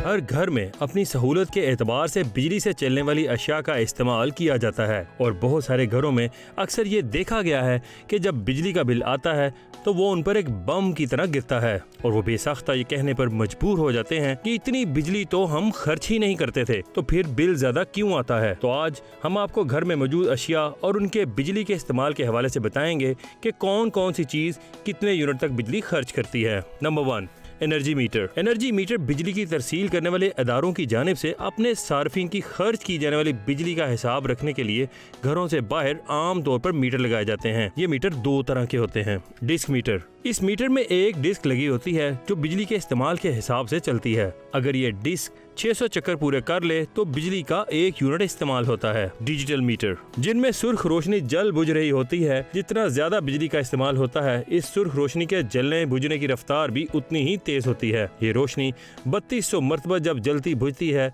तो बिजली का 1 यूनिट इस्तेमाल होता है। ये हर मीटर के ऊपर लिखा भी होता है। घरेलू अशिया के इस्तेमाल का फी यूनिट हिसाब 1 यूनिट 1 किलोवाट फी घंटा के बराबर होता है, यानी बिजली के सामान का इस्तेमाल कितना वक्त किया गया और वो कितने वाट की है, उसकी मदद से उसको ज़रब देकर मालूम किया जा सकता है कि बिजली की अशिया कितने यूनिट बिजली खर्च करने की वजह बन सकती हैं। अब सबसे पहले बात करते हैं इस्त्री की। इस्त्री 1000 वाट की होती है, यानी अगर इस्त्री एक दिन में 1 घंटा चले तो ये 1 यूनिट बिजली खर्च करेगी। इसी तरह अगर हर रोज 1 घंटा चले तो महीने के 30 दिनों में इस्त्री का इस्तेमाल 30 यूनिट के बराबर हो सकता है। रेफ्रिजरेटर्स आम तौर पर 0.25 किलो की पावर के होते हैं और गर्मी के मौसम में 16 घंटों तक काम करते हैं। बाकी वक्त इनमें कंप्रेसर बंद रहता है। तो इस फार्मूले के हिसाब से जब हम किलोवाट पावर को 16 से ज़रब दें तो इस हिसाब से फ्रिज एक दिन में 4 यूनिट तक बिजली खर्च करता है, जो एक महीने में 120 यूनिट बनते हैं। पंखे गर्मी के मौसम में दिन रात चलते हैं और उनकी पावर 0.08 के बराबर होती है, और अगर दिन में 12 घंटे 3 पंखे चलें तो ये एक दिन में 2.44 यूनिट का इस्तेमाल करेंगे, जो एक महीने में तकरीबन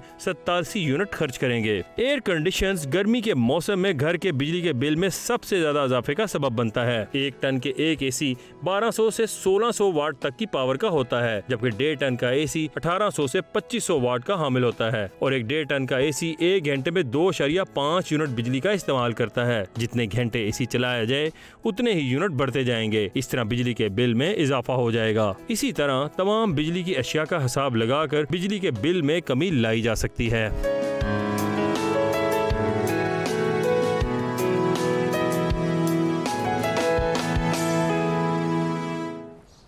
तो जनाब, ये हैं तमाम एहतियाती तदाबीर। अगर आप चाहते हैं कि आपकी बिजली का बिल जो है भारी भरकम बिल्स ना आए, वैसे तो इस गवर्नमेंट ने कोई कसर नहीं छोड़ी है बिजली के बिल्स उसके अलावा भी मुझे लगता है कि जो बिजली के मीटर्स हैं वो तयनात ज़रूर होने चाहिए। जो बिजली चोरी है ये बड़ी संगीन जुर्म है। एक तो जो कल्प्रिट्स हैं, एक तो सबसे पहले उनको अरेस्ट किया जाना चाहिए, हैवी फाइन होने चाहिए, जो कुंडे डाल के और अपने घरों को रोशन कर लेते हैं, और फिर वो जो कुंडा डलता है उसकी वजह से जो लाइन जिस घर में जा रही होती है वो तमाम बिल उन पर डिवाइडेड होता है अच्छा, उन ये घरों को गवर्नमेंट अदा की करना पॉलिसी होता भी है कि जिन एरियाज में बिजली चोरी जो है ज्यादा होती है Load shedding, उसका सारा जो बर्डन है बिजली चोरी का उस पूरे इलाके पे डिवाइड होता है और उसके तो बाद उन आप ना एरियाज में सिर्फ लोड शेडिंग भी खुद ज्यादा होती बिजली है। की बचत करें, आप ना सिर्फ खुद बिजली की बचत पैदा करें बल्कि उसके साथ साथ जो बिजली चोरों पर भी नजर रखें। लेकिन इस पैकेज के थ्रू आपको बताने का मकसद ये था कि आपके घर में जो बर्की हालात हैं ये वो तरीका है जिससे आपकी बिजली की जो है ना बचत कम से कम हो सकती है। खैर, let's move to next topic, और अगला टॉपिक सी पैक, जिसको कहा जाता है कि ये मुल्क की तरक्की का ज़ामिन है और सी पैक को लेकर ये कहा जाता है कि ये गेम चेंजर है और इसमें कोई शक नहीं है। लेकिन जो मौजूदा गवर्नमेंट है पीडीएम की, खासतौर पीएमएलएन की, हमने देखा 2013 से 18 में सी पैक पर बहुत तेज़ी से अमल दरामद होता हुआ नज़र आया। गो के जो अगली गवर्नमेंट आई उसमें कुछ ना कुछ सी पैक का जो मंसूबा है वो सुस्त रवि का शिकार भी रहा और उसमें कुछ ना कुछ जो चीज़ें थी ज़रा कंट्रोवर्शियल जिसको कह सकते चीज़ें हुई।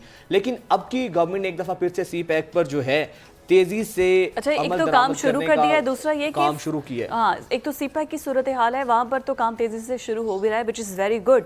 लेकिन दूसरा ये कि हमारे जो हमसाया ममालिक हैं उनके साथ ताल्लुकात बहुत ज़्यादा अच्छे हो रहे हैं, बेहतर हो रहे हैं। स्पेशली जो हम ट्रेड ओपन कर रखे हैं ईरान के साथ, रशिया से फिर हमारे जो एलपीजी आ रही है और सस्ता तेल आ रहा है, फिर ईरान के साथ ईरान बॉर्डर के ज़रिए हम गुड टू गुड ट्रांसपोर्ट करेंगे। उस ट्रेड का मकसद ये होगा कि हम अगर कोई चीज़ है जैसे टेक्सटाइल है, हम अपना कपड़ा वहाँ पर बेचते हैं तो वहाँ से भी गुड्स ट्रांसपोर्ट होके आएंगी। अदायगी फिर हमें ना तो रुपयों में, ना तो युआन में, ना तो डॉलर्स में करनी पड़ेगी। ये एक बहुत अच्छी रिवायत कायम हो रही है। और स्पेशली जो ईरान और पाकिस्तान गैस पाइपलाइन है, अब हो सकता है कि इसमें भी बेहतरी आए, इसको भी आगे किया जाए, क्योंकि ऑलरेडी हम जो ईरान के साथ जो पावर प्रोजेक्ट हैं और बिजली के स्पेशली जो लाइंस बिछाई जा रही हैं तो उस पर तो काम तेज़ी से चल ही रहा है। लेकिन ये जो खारजा लिहाज से बड़ी बेहतरी आ रही है पाकिस्तान के ताल्लुकात में, this which is very good. और चूंकि ये हमारे नेबर्स भी हैं तो इसको भी इसलिए खुशाइन करार दिया जा रहा है, ताल्लुकात भी बेहतर हो रहे हैं और इकोनॉमिकली भी हमें इसका बहुत फ़ायदा होगा। इसी तमाम तर मामले पर बात करने के लिए माहिर आलमी अमूर हामिदुल मशरकी साहब हमारे साथ मौजूद हैं। बहुत शुक्रिया मशरकी साहब आपकी आमद का।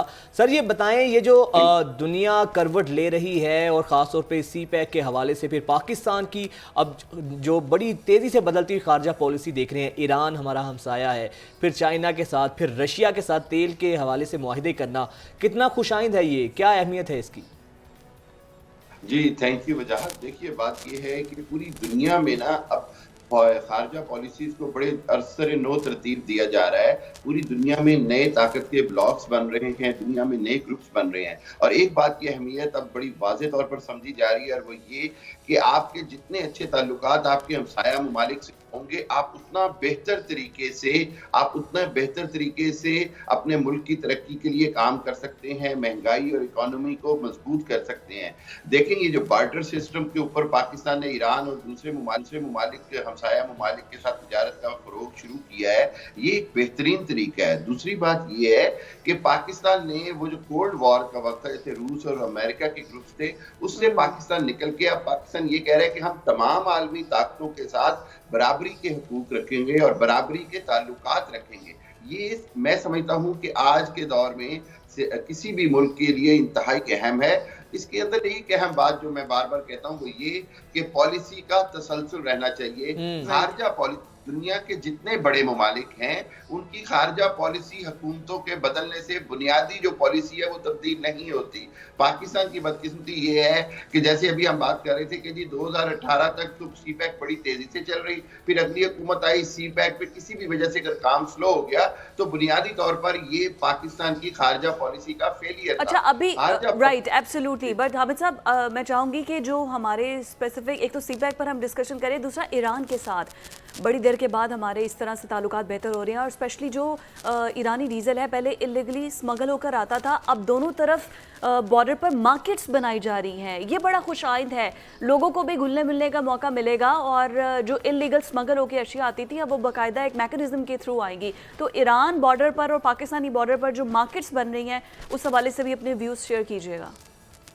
بالکل فضا، دیکھیے دو باتیں ہیں. ایک تو یہ کہ یہ اللیگل سمگلنگ کو روکنے کا بہترین طریقہ یہ ہے کہ جائز چیزوں کو اس کو لیگلائز کیا جائے، ایک مناسب ٹیکس اور ڈیوٹی ان پر عائد کر دی جائے تاکہ قومی خزانے میں نہ صرف بہتری آئے، اس کے ساتھ ساتھ یہ کہ سمگلنگ کی حوصلہ شکنی ہو، اور تیسری بات یہ کہ عوام تک جو چیزیں ہیں وہ بہتر قیمت پر، کم قیمت پر پہنچ سکیں. اور جبکہ پاکستان کے پاس بہت بڑا ایڈوانٹیج ہے کہ اس کا ہمسایہ تیل کی دولت سے مالا مال ایران جیسا ملک ہے. دوسری بات یہ کہ ایران بین الاقوامی پابندیوں کی وجہ سے ایران کو ہمارے ساتھ بہت زیادہ فائدہ ہے. ایران کو کوئی اس طرح کی ٹریڈنگ کاسٹ نہیں ہے، اس طرح کی گیریج اور کارگو کاسٹ نہیں ہے. تو اس حوالے سے پاکستان اور ایران آئیڈیل سچویشن میں ہے. پاکستان کو جن چیزوں کی ضرورت ہے وہ ایران سے لے، اور ایران کو اسی طرح بہت ساری چیزوں کی ضرورت ہے وہ پاکستان دے رہا ہے اور دے گا. یہ جو منڈیاں بنانے کا آئیڈیا ہے اس کو ایکسپینڈ کرنے کی ضرورت ہے. اچھا مشرقی صاحب، آپ نے بالکل صحیح کہا، یقیناً یہ خوش آئندہ پاکستان کے مفاد میں ہے، لیکن امریکہ بہت بڑا ہمارا ایلائی ہے، ہمارا پارٹنر ہے. اس کی قیمت کہیں نہ کہیں آپ کو لگتا ہے کہ امریکہ کے ساتھ تعلقاتی خرابی کی صورت میں ہمیں پے کرنا پڑے گی وہاں سے کچھ معاملات، کیونکہ امریکہ کی افتادِ تباہ پر تو بہت ناگوار گزرے گا پاکستان اور ایران کا یہ تعلق. وجاہت جو میں نے بات شروع میں کہی کہ بین الاقوامی ممالک کے اندر اب خارجہ پالیسی کی اہمیت اپنے مفادات اور اپنے ملک کی بہتری کے لیے ہونی چاہیے. پاکستان کو یہ بات اب امریکہ سمیت دنیا کی ساری طاقتوں کو باور کرانی پڑے گی کہ جو پاکستان کے عوام اور پاکستان کے حق میں بہتر ہے ہم وہ کریں گے. اس سے ہم امریکہ کو کوئی نقصان نہیں پہنچائیں گے، لیکن چونکہ ہمیں اپنی عوام کو ایز کرنا ہے، ہم اپنی خارجہ پالیسی جو ہے وہ عوام کی امنگوں کے مطابق ترتیب دیں گے. اور میں آپ کو ایک اور بات بتاتا چلوں کہ ہمارا ہمسایہ انڈیا یہی کرتا ہے. اس کو جب ضرورت پڑتی ہے روس سے سارے فائدے اٹھا لیتا ہے، اس کو جب ضرورت پڑتی ہے وہ چائنا سے سارے فائدے اٹھا لیتا ہے، اور وہ امریکہ کا سب سے بڑا حامی بن کے دنیا میں پھرتا ہے. پاکستان کے لیے بھی اسی طرح معیار ہونا چاہیے. جو سٹینڈرڈز امریکہ انڈیا کے لیے سیٹ کرتا ہے وہی سٹینڈرڈ امریکہ کو پاکستان کے لیے سیٹ کرنے پڑیں گے. Exactly, absolutely. اچھا حامد صاحب، اب یہ تو ہم نے جو ہے وہ فارن ریلیشنز پر بات کر لی. آپ چونکہ لندن میں ہی ہیں تو آپ کی موجودگی کا ہم فائدہ اٹھائیں گے. بڑی ایک خبریں گردش کر رہی ہیں عادل راجہ کے حوالے سے کہ انہیں اب تو تصدیق ہو گئی ہے کہ ہی ہیز بین اریسٹڈ. تو کچھ ڈیٹیلز بتائیے گا، کیا فارن میڈیا اس کو کس طرح سے پورٹرے کر رہا ہے، کن کیسز میں ان کو گرفتار کیا گیا ہے؟ دیکھیں فارن میڈیا کے اندر ایک اہم بات یہ ہوتی ہے کہ جب کسی شخص کو گرفتار کیا جاتا ہے تو سٹریٹ اوے اس کا نام نہیں دیا جاتا. یہاں پر یہ صحافتی اصولوں کے خلاف سمجھا جاتا ہے کہ جب تک اس کے خلاف کوئی جرم ثابت نہ ہو جائے اس کا نام بطور ملزم یا مجرم اخبار میں دے دیا جائے. بٹ یہ کہا گیا ہے کہ پاکستان گورنمنٹ کی ریکویسٹ کے اوپر پاکستان گورنمنٹ نے جو مواد فراہم کیا عادل راجہ کے خلاف، اس کی وجہ سے جو اس نے پاکستان کی فوج کے خلاف زہر افغانی کی اور پاکستان کے جو ریاست کے خلاف جو اس نے بیانات دیے اس کے خلاف پاکستان کی گورنمنٹ نے بہت مؤثر طریقے سے جو ثبوت فراہم کیے، جو پاکستان کے اسٹیبلشمنٹ کے اداروں نے فراہم کیے، اس کے نتیجے میں جو کارروائی ہوئی ہے اس کے ساتھ اب پاکستان کی حکومت کو اس کو منطقی انجام تک پہنچانا ہوگا. سب سے اہم ذمہ داری یہ ہے کہ پاکستان کی حکومت فوری طور پر میکسیمم ایویڈنس پرووائڈ کرے عادل راجہ کے خلاف کہ اس نے کیا کیا غلط کیا، اس نے کیا کیا جھوٹ بولے، اس ریاست پاکستان کو کس طرح نقصان پہنچایا اور عوام کو کس طرح مس گائیڈ کیا. اگر پاکستان کی حکومت یہ ثابت کرنے میں کامیاب ہو جاتی ہے تو بلا شبہ برطانیہ کی حکومت کے پاس بہت سارے آپشن ہیں، اس کو سزا بھی دی جا سکتی ہے. رائٹ، بس آپ کی موجودگی کا ہم فائدہ اٹھا رہے تھے تاکہ وہ بھی ہمارے ناظرین کو خبر پتہ چل جائے کہ اس میں صداقت کتنی ہے اور فارن میڈیا اس کو کیسے پورٹرے کرے. But sir still back to the topic, جو ہمارا ٹاپک ہے دی فارن ریلیشنز، افغانستان، اس کو ہم نگلیکٹ نہیں کر سکتے. تو جو تعلقات ہمارے ایران کے ساتھ یا رشیا کے، پھر انڈیا اور افغانستان ہمارے دو ہمسائے ہیں، تو ڈونٹ یو تھنک سو کہ ہمیں اپنی فارن ڈپلومسی جو ہے وہ اسی طرح سے افغانستان کے ساتھ بھی اور انڈیا کے ساتھ بھی کرنی چاہیے؟ What do you suggest? Definitely Afghanistan کے ساتھ تو پاکستان کے، میں سمجھتا ہوں کہ پاکستان کو بہت محنت کرنی چاہیے، کیونکہ پاکستان اور افغانستان کا نہ صرف داخلی مفادات، خارجی مفادات، معاشی مفادات سب ایک دوسرے سے جڑے ہوئے ہیں. پاکستان کے پاس بڑا گنجائش ہے افغانستان کو سپورٹ کرنے کی اور افغانستان کی مدد. یقیناً یہ تمام تر چیزیں پاکستان کے مفاد سے وابستہ ہیں اور پاکستان کو ہمیشہ اپنے ہی مفاد کو مد نظر رکھنا ہوگا, دنیا کو یہ باور کرانا ہوگا کہ آپ کے جو بھی معاملات ہوں, جو بھی مفادات ہوں, لیکن پاکستان کے مفاد میں وہی ہوگا. پاکستان اب وہی کام کرے گا جو پاکستان کے مفاد میں ہے. ہم حاضر ہوتے ہیں ایک بریک کے بعد.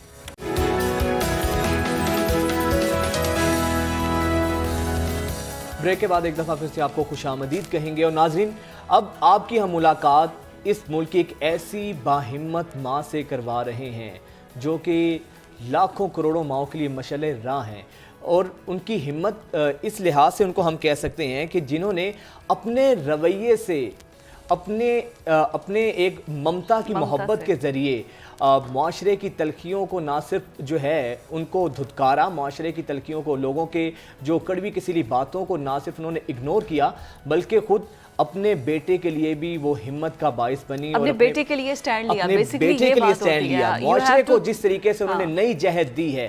تو ہما جوئل کی کہانی, ہما سنی کی کہانی, انہی سے ہم جانتے ہیں. ہما, بہت شکریہ, اور آپ کا ماشاءاللہ اتنا پیارا بیٹا ہے. آپ لاکھوں ماؤں کے لیے ایک آئیڈیل ہیں, رول ماڈل ہیں. آپ نے معاشرے کی باتوں کو اگنور کیا اور اپنے بیٹے کو اس تمام تر ڈسیبلٹی کے باوجود بھی جس طریقے سے ماشاءاللہ اتنا قابل بیٹا ہے, آپ کا اتنا زبردست بیٹا ہے. سب سے پہلے تو یہ بتائیں کہ یہ ہمت, یہ جرت آئی کہاں سے آپ میں؟ بیسک اس کو دیکھ کے آئی ہے, کیونکہ یہ پاکستان میں اس کا فیوچر نہیں ہے.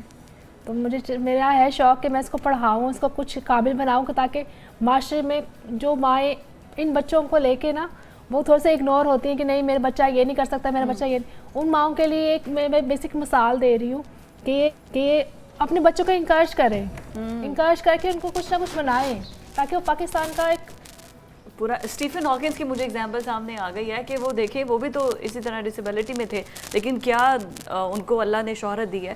اور یہی بات ہے کہ ان کو اگنور تو کسی صورت نہیں کرنا چاہیے. کچھ مائیں جو ہیں اگنور کر دیتی ہیں, کچھ مائیں جب پیدا ہوتا ہے بچہ ایسا اس کو پھینک کے چلی جاتی ہیں.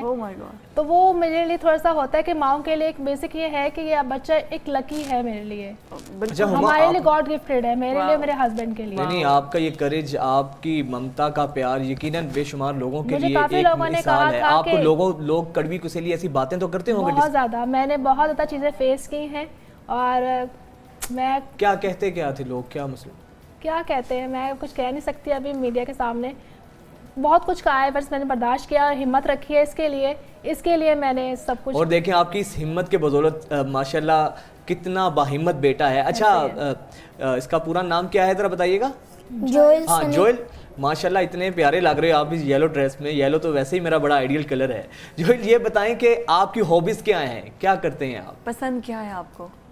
کرکٹ. کرکٹ بہت اچھا, کرکٹ پسند ہے. واو, کرکٹ کا دیکھتے ہو. سب سے فیوریٹ پلیئر کون ہے؟ شاہین افریدی. اس کو ملنا چاہتے ہیں؟ شاہین افریدی. تو کیمرے میں دیکھ کے بتا دو شاہین افریدی کو اگر کوئی میسج دینا ہے تو. میسج نہیں دینا. اچھا, اس کے علاوہ سنا ہے کہ میوزک کا بھی بڑا شوق ہے آپ کو. جی. کون سا میوزک سنتے ہیں؟ آئیڈیل سنگر کون سا ہے آپ کا؟ عارف بھٹی. اچھا, میوزک کلاسز بھی یہ سنا ہے اٹینڈ کرتا ہے؟ اٹینڈ کرتا ہے. ہاں. میوزک میں کون سے انسٹرومنٹ پسند ہے بیٹا آپ کو؟ پیانو پسند ہے, تم کرنٹ پسند ہے, کیا پسند ہے؟ تم کنالی.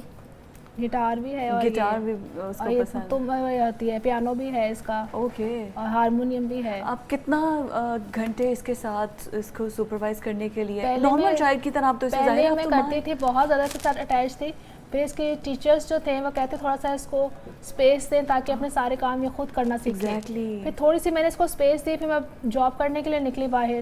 تو اب تھوڑا سا ہے کہ میں اس کو. اور ہسبینڈ کس طرح کوآپریٹ کرتے ہیں؟ ان لاز کا کیا بیہیویئر تھا؟ نہیں, ان لاز بھی اچھے ہیں, میرے ہسبینڈ بہت اچھے ہیں, بٹ جو میرے ارد گرد جو لوگ ہیں وہ تھوڑا سا لوگ آپ کو پتا ہے ذرا کچھ منفی باتیں بھی کرتے ہیں فیملی سے یا جہاں جاب کرتی ہیں اس طرح سے. نہیں, جاب میرے ان لاز وغیرہ بہت اچھے ہیں, میری سپورٹ کرتے ہیں, میرے ہسبینڈ مجھے بہت سپورٹ کرتے ہیں. بٹ یہ ہے کہ اچھا, یہ بتائیں آپ تو ماشاءاللہ ورکنگ لیڈی ہیں, اس کے ساتھ ساتھ بچے کو اتنی کیئر دینا, اٹینشن دینا, ان ساری چیزوں کو مینیج کرنا بھی بہت ایک جوئے شیر لانے کے مطابق ہے. بٹ میں مینیج کرتی ہوں. کتنا ٹائم دیتی ہیں بیٹے کو؟ بیٹے کو وہ یہ صبح اسکول جاتا ہے, صبح اسکول بھیج کے دوپہر کو آتا ہے, میں شام کو آتی ہوں. میں صبح 11 بجے جاتی ہوں, میں شام کو 9 بجے آتی ہوں. اچھا, خواہش کیا ہے آپ کی کہ بیٹا کیا بنے بڑا ہو کر؟ بیٹے کی تو خواہش ہوگی, آپ کو بیٹے کو لے کر آگے کے گولز کیا ہیں, کیا چاہتی ہیں؟ مجھے ہے یہ پڑھ لے کے کچھ بن جائے, पाकिस्तान का नाम रोशन करे। आमीन आमीन। अच्छा, बस मेरा मेंटल ये है। सिकनेस भी तो हो जाती होगी, कभी बंदा फेड अप हो जाता है बातें सुन के, कभी डीमोटिवेट हो जाता है, बेटा भी आपका होता होगा, खुद भी ये तो काफ़ी ज़्यादा होता है जब लोग इसको कहते हैं तुम चलते हैं तुम्हारी टांगें नहीं है। जब ये चीज़ें मुझे कहता है कि तो मैं रोती हूँ। Oh my God. जब ये कहता है कि मामा मैं कब चलूँगा, तो फिर मुझे होता है कि नहीं, कुछ ना कुछ इसके लिए करना चाहिए मुझे अब। तो आपके जो हस्बैंड हैं वो भी उसी तरह कोऑपरेट करते हैं वो आपके बहुत ज़्यादा साथ? कोऑपरेट करते हैं मुझे। अगर शायद वो ना होते तो मैं यहाँ ना होती। वाओ माशाल्लाह, वो मेरे बहुत अच्छी साथ- चीज़ है ना कि दोनों husband लाइफ जो पार्टनर है- एक दूसरे की हिम्मत बनते हैं। मेरा साथ आज उनका साथ ना होता तो शायद मैं यहाँ पे ना होती। मुझे तो लोगों ने कहा था इसको छोड़ दो, इसको मार दो, मैंने कहा नहीं, मेरी औलाद है ये। बिल्कुल, और माँ कैसे कर सकती है ऐसा? कुछ माएँ करती भी हैं। Oh my God. कुछ माएँ ऐसे बच्चों को छोड़ के चली भी जाती हैं। Oh my God. अच्छा, आपने पहले दिन से तहिया कर लिया था कि जो भी अल्लाह ताला की तरफ से जो चीज़ है आजमाइश है, लेकिन गॉड गिफ्टेड है ये। जब से ये आया है माशाल्लाह माशाल्लाह मेरे घर में तब से रौनकें हैं और सब कुछ इसकी बदौलत है। आपने उसको एक तोहफे की तरह कबूल किया बच्चे हैं इसके अलावा? मेरे 2 बेटे हैं। अरे माशाल्लाह। एक माशाल्लाह बड़ा बेटा है, वो 13 साल का है, और ये दूसरा ये है। अच्छा, वो ठीक है माशाल्लाह। वो माशाल्लाह भी आया था मेरे साथ। अच्छा, जब जो अभी आए थे वो आपके मेरा बेटे बेटा और है। राय। तो अब जब आप जोएल से बात करती हैं, मैं चाहूँगी कि आप दोनों की केमिस्ट्री लोगों को पता चले। आप इसको किस तरह से, वो बच्चे जो कि इस तरह की किसी डिसेबिलिटी में है, आप किस तरह इससे बात करते हैं, इसको कैसे मोटिवेट करती हैं? जब ये स्कूल जाता है या किसी शॉपिंग मॉल में जाता है, तो शॉपिंग मॉल में जब लोग देखते हैं इसको तो वो कहते हैं हाय अल्लाह, इसको क्या हो गया, ये इसकी टांगे नहीं है। सब खड़े होके देखते हैं इसको, फिर इसको ना कंफ्यूज Awkward होता लगता है। है, हाँ। फिर ये कहता है मामा जी मैं ऐसा क्यों? मैं कहती हूँ ये आपको अल्लाह ताला ने बनाया है, हाँ। ठीक है, आपने चलना है इस चीज़ के साथ, हम सर्जरी करा देंगे आपकी, आप टेंशन ना लो। अच्छा, फिर हम लोग ये बेशुमार चीज़ माएँ समझाते हैं। आपको सुन रही हैं और अक्सर लोग हैं ऐसे जिनको ऐसे बच्चे होते हैं, तो उनको क्या पैगाम देंगी आप तो माशाल्लाह खुद एक मिसाल हैं, आइडियल हैं। बस मैं उनको यही मिसाल दूंगी कि प्लीज़ इनकी खिदमत करें, जितना हो सकता है इनको मोटिवेट करें और इनको पाकिस्तान का नाम रोशन करें, लेकिन इनके साथ खड़े हों, इनके साथ इनको प्रमोट करें बच्चों को, ना कि इन बच्चों को आप लोग फेंक के चले जाते हैं। मैं कहती हूँ कि मैं ऐसे बहुत ज़्यादा केसेस देखे हैं मैंने, जो माएँ नहीं पूछती, बाप नहीं पूछते। इन बच्चों को करना चाहिए, इनकरेज करना चाहिए, बेटा आप कुछ बना दें। मामा से बहुत प्यार है आपको? और मामा ज़्यादा अच्छी हैं या बाबा ज़्यादा अच्छे हैं? दोनों दोनों ज़्यादा ये अच्छे वैसे हैं। बड़ा बच्चों को हम इम्तिहान में डाल देते हैं, लेकिन सारे दिल की बातें मामा से करते हो? दोनों से करते हो। तो मामा से क्या ऐसी बात है जो आप दिल से कहना चाहते हो? आई लव यू बोल दो मामा को। I love you. हाँ, देखा, ये होता है कि चलिए जी, मोहब्बत माँ की अल्लाह होती ताला है। आपको माशाल्लाह इसी तरह हिम्मत से नवाजे रखे। जिस तरीके से आपने मुआशरे की तलखियों को बर्दाश्त किया है, लोगों की कड़वी कुसेली और बातें इतनी सुनी मुस्कुराहट, हैं, प्यारी उसके मुस्कुराहट के साथ।